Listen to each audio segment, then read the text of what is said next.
दोस्तों, तथागत बुद्ध की कहानियाँ भले ही आज की ना हो, पर उनके विचार मानवीय भावों से जुड़े हुए हैं। इसलिए वे आज भी हमारा मार्गदर्शन करती है। यही कारण है कि हिंदी में बुद्ध की कहानियाँ बेहद लोकप्रिय है। इसलिए आज हम आपके लिए एक बुद्ध की लोकप्रिय कहानी लेकर आए हैं, जिसका शीर्षक है हमें दुख कौन देता है। यह एक ऐसी कहानी है जो हर किसी के कर्म को छू जाती है। हमें उम्मीद है कि बुद्ध की ये कहानी आपको ज़रूर पसंद आएगी। एक बार महात्मा बुद्ध किसी गांव में प्रवचन दे रहे थे। वे अपनी बात को समाप्त करते हुए बोले, मानव के दुख का कारण है स्वयं को किसी से बांधना। जहाँ भी मोह होता है, बंधन होता है, वहाँ दुख उत्पन्न ही हो जाता है। अतः अपने बंधनों को जानें और उनसे बाहर निकलने का प्रयास करें। इसके बाद उन्होंने सभी लोगों को आशीर्वाद दिया और फिर अपने आश्रम को लौट गए। अगले दिन उनसे एक व्यक्ति मिलने आया। वह बुद्ध को दंडवत प्रणाम करता हुआ बोला, महात्मन, मैंने कल आपका उपदेश सुना। आपकी बातें मेरे हृदय में उतर गई हैं। मैंने अपने बंधनों को तोड़ दिया है, सारी मोह माया को त्याग दिया है। अब मैं आपकी शरण में आना चाहता हूँ। उस व्यक्ति की बातें सुनकर बुद्ध मुस्कुराए और धीरे से बोले, मुझे विस्तार से बताओ वत्स, तुमने कौन कौन से बंधन तोड़े और किसका मोह त्याग दिया है। वह व्यक्ति बोला, मेरे घर पर मेरे बूढ़े माता पिता और पत्नी है। मेरा एक छोटा बच्चा भी है। मेरी पत्नी बहुत बीमार रहती है। उसके कष्ट देखकर मैं अक्सर सोचता था कि वह मर जाए तो उससे कष्ट दूर हो जाए। उसकी वजह से मैं बहुत दुखी रहता हूँ। लेकिन कल जब मैंने आपका उपदेश सुना तो मेरी समझ में आ गया कि मेरे परिवार से मेरा बंधन ही मेरे दुखों का कारण है। अगर मैं इसके चक्कर में पड़ा रहूँगा तो कभी सत्य को नहीं जान सकूँगा। इसलिए मैं अपने घर को त्याग कर आपके पास आया हूँ। बुद्ध ने पूछा, क्या तुम सचमुच सभी बंधनों से मुक्त हो गए हो? देख लो, कहीं कोई बंधन तुम्हारे पीछे रह तो नहीं गया। वह व्यक्ति बोला, नहीं प्रभु, मैं अपने जीवन की सारी चीज़ों को पीछे छोड़ आया हूँ और अब आगे बढ़ना चाहता हूँ। बुद्ध ने कहा, अगर ऐसी बात है तो फिर ठीक है। आज तुम यही आश्रम में रुको।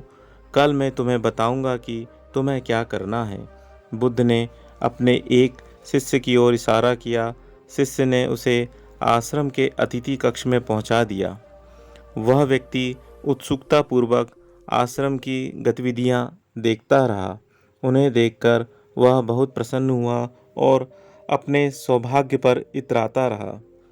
अगले दिन बुद्ध ने उस व्यक्ति को एक कार्य सौंपते हुए कहा, तुम्हें पूर्व दिशा में जाना है। वहाँ पर तुम्हें एक गांव मिलेगा। गांव के बाहर ही एक साधिका का घर है।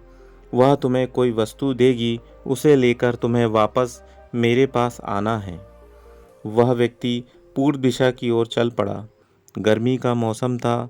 कुछ ही देर में वह पसीने से तरबतर हो गया। उसे प्यास भी सताने लगी। वह सोचने लगा, अगर इस समय मैं अपने घर पर होता तो इस तरह गर्मी में पसीना नहीं बहाना पड़ता।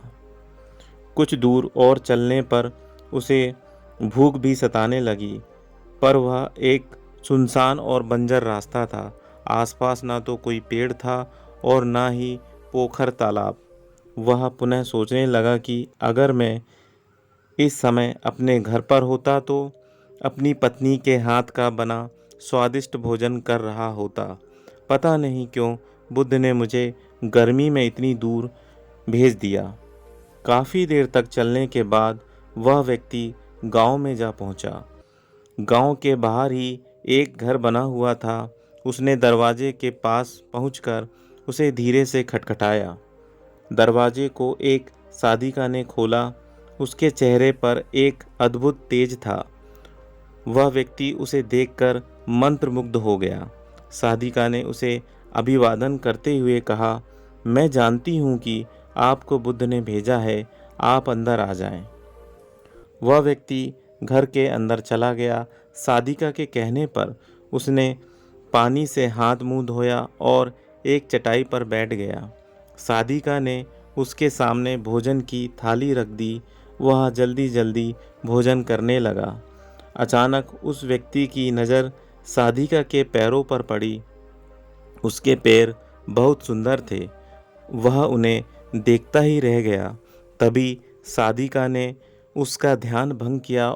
वह बोली, जिस व्यक्ति को बुद्ध के चरणों में स्थान मिल गया है, फिर उसे किसी अन्य के चरणों की आवश्यकता नहीं पड़ती। साधिका की बात सुनकर वह व्यक्ति लज्जित हो गया और नज़रें नीची करके चुपचाप भोजन करने लगा।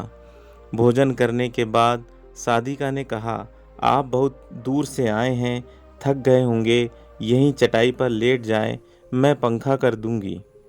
वह व्यक्ति बहुत थका हुआ था। वह चटाई पर लेट गया और अपनी आंखें बंद कर ली। साधिका उसे पंखा करने लगी, पर लेटने के बाद भी उस व्यक्ति को चैन नहीं आया। उसने धीरे से अपनी पलकों को खोला और चोर भरी नज़रों से साधिका को देखने लगा। वह सोचने लगा, यह स्त्री कितनी सुंदर है, इसकी वाणी कितनी मोहक है। अगर यह मेरी पत्नी होती तो मेरा जीवन स्वर्ग बन जाता। साधिका इसके मन की बात समझ गई। वह बोली, शरीर में कुछ नहीं रखा है, यह केवल मांस, मज्जा और अस्थियों का जोड़ है।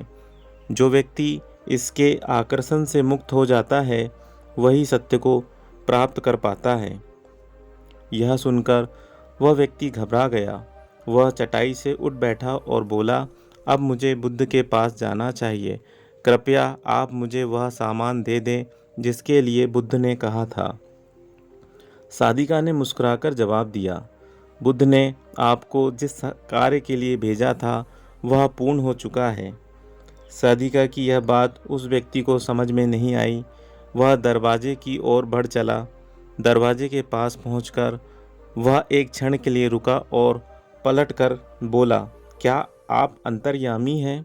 आपने मेरे मन की बातें कैसे समझ लीं?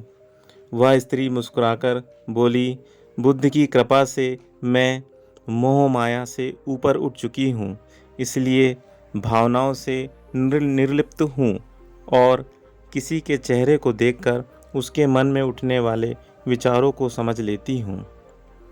उसकी बातें सुनकर वह व्यक्ति एक बार पुनः लज्जित हुआ और सोचने लगा कि जिस स्त्री ने सच्चे मन से मेरा सत्कार किया, मैंने उसके बारे में क्या क्या सोचा। उसके बाद वह बुद्ध के आश्रम की ओर लौट पड़ा। आश्रम में पहुंचकर वह व्यक्ति बुद्ध के चरणों में गिर पड़ा और बोला, महात्मन, मुझे क्षमा कर दे, मैं बड़ा पापी हूँ। उसकी बात सुनकर बुद्ध मुस्कुराए और बोले, मैंने तुम्हें साधिका के पास इसलिए भेजा था ताकि तुम अपने आप को देख सको। अब मुझे बताओ, क्या तुम सचमुच मोह और बंधन को त्याग चुके हो? वह व्यक्ति कुछ नहीं बोला। वह नज़रें नीची किए चुपचाप खड़ा रहा। बुद्ध ने कहा, बाहरी बंधन और मोह को त्यागने से हम बंधन मुक्त नहीं होते। दरअसल बंधन और मोह हमारे भीतर होता है। तुमने परिवार को छोड़ दिया और सोचा कि मैं बंधन मुक्त हो गया, लेकिन जैसे ही तुम्हें अवसर मिला, तुमने भीतर का मोह जगा लिया और इसी वजह से आज तुम अपने आप को पापी समझ रहे हो। मुझे क्षमा कर दे प्रभु, उस व्यक्ति ने अपने दोनों हाथ जोड़कर बोला। फिर धीरे से कहा, आप सही कह रहे हैं, मैं केवल अपनी पत्नी से पीछा छुड़वाना चाहता था। वह बहुत बीमार रहती है। 1 वर्ष से हमारे बीच संबंध भी नहीं बन पाए। मैं कुछ ज़्यादा कमाता भी नहीं हूँ, इसलिए मैं अपने परिवार के दायित्वों का निर्वहन भी ठीक ढंग से नहीं कर पा रहा हूँ।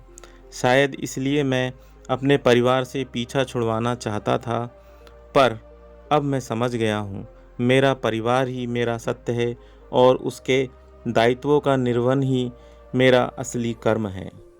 बुद्ध बोले, मैं जो कुछ भी कहता हूँ वह अपने अनुभव के आधार पर कहता हूँ। लोग मेरी बातों को सुनते तो हैं, पर वे अपने स्वार्थ के अनुसार ही उसका अर्थ ग्रहण करते हैं। इसलिए मोह माया, कामना, इच्छा, वासना, क्रोध को लोग बाहर की ओर खोजते हैं, जबकि यह हमारे भीतर ही है। हम दूसरों को देखकर तरह तरह की कामना करने लगते हैं। कामना से इच्छा जन्म लेती है, इच्छा से वासना पैदा होती है और वासना की पूर्ति न होने पर क्रोध उत्पन्न होता है। यह सब एक दूसरे से जुड़े हुए हैं। क्रोध के लिए हम सदैव दूसरे को जिम्मेदार ठहराते हैं, जबकि क्रोध का स्रोत हमारे भीतर है। तुम चाहोगे तो क्रोध आएगा, तुम चाहोगे तो क्रोध नहीं आएगा। इसी तरह बंधन बाहर नहीं होते, हमारे मन में होते हैं।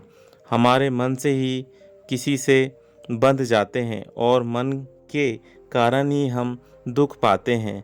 लेकिन जो व्यक्ति इन बातों की गहराई तक पहुंच जाता है, वह दुखों से हमेशा हमेशा के लिए मुक्त हो जाता है। दोस्तों, उम्मीद होगी कि आपको ये प्रेरणादायक कहानी अच्छी लगी होगी। कहानी अच्छी लगी हो तो कृपया वीडियो को लाइक करें, चैनल को सब्सक्राइब करें और अपने मित्रों में कहानी को शेयर करें। अपना ख्याल रखें। धन्यवाद। नमो बुद्धाय।